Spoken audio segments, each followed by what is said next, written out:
Olá, pessoal.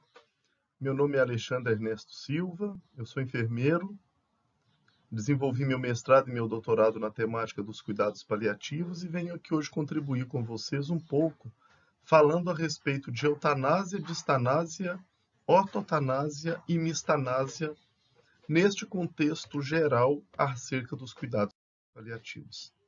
É interessante a gente compreender que quando a gente traz estas essas palavras, elas estão totalmente fundamentadas e assentadas na bioética. Nós sabemos que os princípios elementares da bioética são justiça, autonomia, beneficência e não maleficência. E quando a gente diz respeito a cuidado, quando a gente diz respeito a cuidar de alguém, nós estamos fundamentados obrigatoriamente nestes 4 princípios da bioética. A justiça, de ser justo e ser o mais equilibrado possível no cuidado que eu gero, na oportunidade que eu gero a uma pessoa e a outra, não é o mesmo cuidado às pessoas diferentes, não. É a possibilidade de gerar cuidados a pessoas, inclusive com necessidades diferentes, a autonomia tanto profissional quanto a autonomia de escolha da própria pessoa e de seus familiares, no que diz respeito às condutas, aos segmentos. A concordância ética e legal é outra coisa, mas a autonomia, especialmente da fala, nós temos que oferecer. A não maleficência parte do princípio de cada um de nós oferecer uma assistência que não cause mal, que não seja mal, que seja melhor do que pior do que a pessoa já esteja. E a beneficência, o carro-chefe, o recheio do cuidado, é que eu possa, por meio do cuidado que eu dispenso ao outro, de alguma forma ser benéfico. E essas bases conceituais, elas entram e entranham no que diz respeito ao cuidado paliativo, justamente porque nós precisamos, independente de ser cuidado paliativo ou não, dessas bases conceituais na prática, mas no que diz respeito a pessoas com condições que ameaçam a continuidade da vida, como vocês já ouviram a respeito do sentido do cuidado paliativo, que é uma forma de abordagem a pessoas que têm uma condição que ameaça a continuidade da vida, voltada também aos seus profissionais, aos seus familiares, por meio de uma equipe multiprofissional trabalhando de forma interdisciplinar e que pode ser utilizada desde esta filosofia, essa abordagem, desde o diagnóstico de uma condição que ameaça a continuidade da vida, à morte, ao processo de luto. Né? A gente sabe que isso é o cuidado paliativo. Porém, quando a gente discute a respeito de alguns conceitos, as pessoas muitas vezes confundem o que diz respeito a cada denominação no que a gente fala a respeito de eutanásia, ortotanásia e distanásia especialmente. E esse quadro que eu trago para vocês, ele é justamente para deixar muito claro aquilo que nós estamos discutindo nesse tema dessa aula. O que é eutanásia? Eutanásia é a antecipação da morte. Quando se tem uma doença que não tem cura, a pessoa pede para antecipar a morte. Essa palavra pedir é fundamental, porque não é deixar de fazer algo para que a pessoa morra. A eutanásia parte da pessoa solicitar juridicamente e legalmente, nos países que assim permitirem, o adiantamento da morte. Isso tem países como Bélgica, Holanda, mais recente agora Portugal, que permitem que as pessoas possam entrar junto às autoridades jurídicas do país e solicitar, por meio de uma avaliação, a antecipação da morte, com menos dias de vida e menos sofrimento. Isso justifica a eutanásia. No nosso país, não. Algumas pessoas perguntam assim: Alexandre, quando eu estou à beira-leito e que uma pessoa está deixando de ser cuidada conforme deveria, isso é antecipação da morte, é eutanásia. Não, não. Não, porque ele não pediu para ser deixado de cuidar. Ele não pediu para ser deixado de cuidar. Isso não é eutanásia. E a distanásia? A distanásia já é o prolongamento da morte.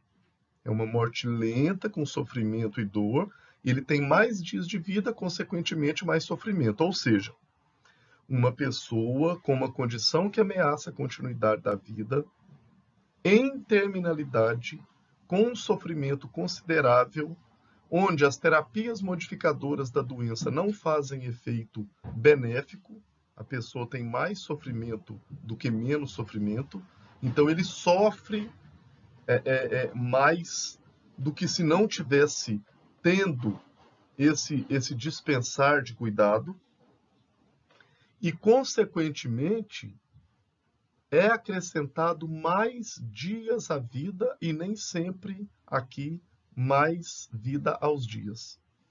E quando nós falamos da distanásia, é muito interessante a gente compreender que as terapias modificadoras da doença não são mais benéficas, não comungando com os princípios da bioética. É a distanásia. E a ortotanásia? Não é nem eutanásia, nem distanásia. É o morrer naturalmente. Não fazer procedimentos invasivos para prolongar dias de vida quando aqueles procedimentos não gerarem beneficência à pessoa. É o morrer na hora certa. E aí tem pessoas que confundem aqui. Por exemplo, eu vou dar um exemplo para ficar mais claro.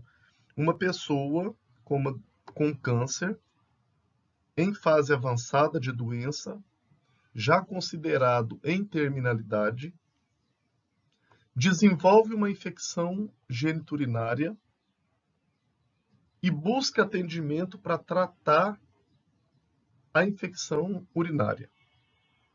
Trata ou não trata? Se o tratamento dessa infecção urinária for gerar mais bem do que mal, e ela não tem uma relação direta com o mecanismo de morte daquela pessoa, é claro que se trata.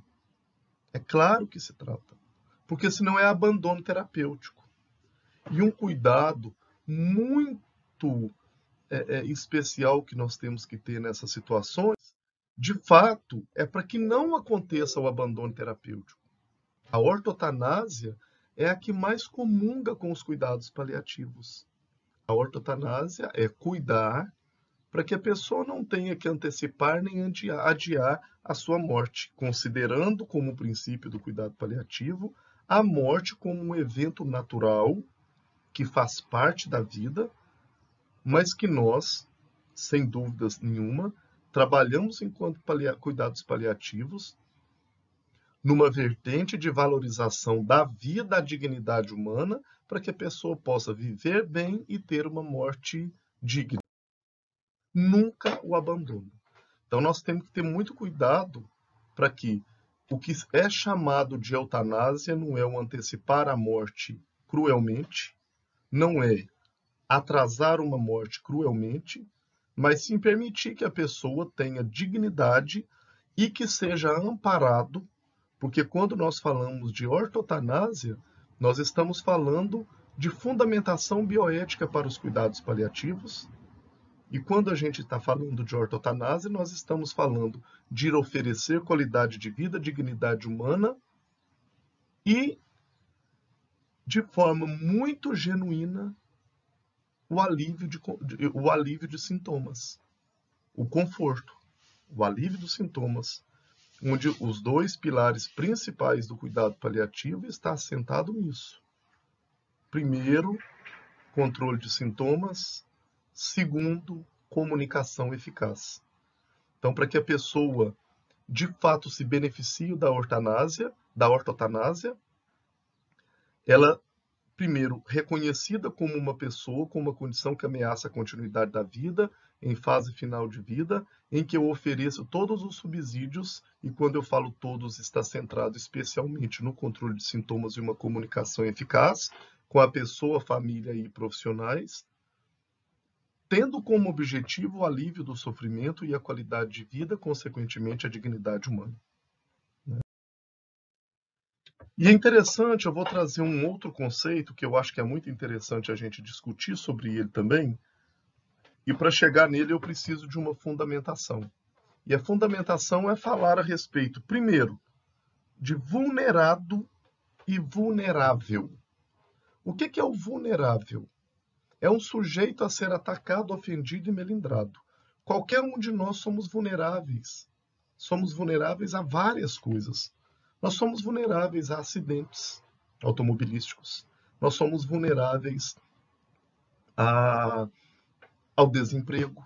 Nós somos vulneráveis. Um outro grupo são os vulnerados. São pessoas que já não estão mais em risco. São os rasgados, feridos, cortados, acutilados, fendidos, golpeados e melindrados. Ofendidos, ou seja, a pessoa não está no risco. A pessoa já está na situação. Tem um ex-aluno meu que deu um exemplo, fez uma analogia muito interessante, eu gostaria de trazer para vocês, que ele falou assim, Alexandre, o vulnerável é o noivo. Ele tem risco de casar. E o vulnerado é o casado, já está na situação, né? Tampouco que isso seja ruim ou não, mas é uma analogia que ele fez que nos mostra que uma situação é risco, outra situação é estar na situação em si de ofendido, melindrado. E aí eu trago para vocês um conceito muito importante que dentro dos cuidados paliativos a gente discute muito da dor multidimensional e num desses componentes é a dor ou sofrimento social, que estaria presente nos sentimentos de isolamento, de perda, de sentimentos aliados à depressão, ansiedade, culpa, humilhação e estresse. As pessoas sofrem da dor social quando há estados de privação material, com a perpetuação da injustiça social e com a perda da liberdade em todas as suas formas de expressões. Aí, gente, eu trago para vocês um outro conceito que é a amistanásia. A amistanásia, de fato, é aquela situação em que é antecipada a morte da pessoa por uma privação e pela perpetuação da injustiça social. Seja pela questão do isolamento, pelo abandono, pela pobreza econômica, social, é a amistanásia. É o adiantar a morte devido à perpetuação de uma injustiça social e da perda da liberdade de todas as suas formas de expressão.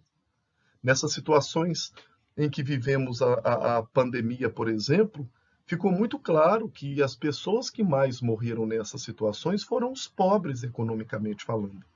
Isso é uma situação de mistanásia, porque se essa pessoa tivesse condição de um amparo, será quantas pessoas dessas abrigados, amparados, não morreriam? E nós temos os respaldos constitucionais para tal. A Constituição Federal do Brasil, ela já deixa muito claro que a dignidade da pessoa humana é um direito.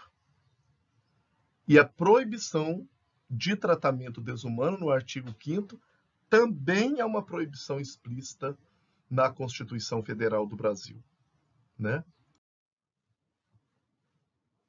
Então, para a gente poder fechar essa apresentação, eu deixo para vocês uma frase de Érico Veríssimo que eu acho muito rica, que é quando os ventos de mudança sopram, umas pessoas levantam barreiras, outras constroem moinhos de vento.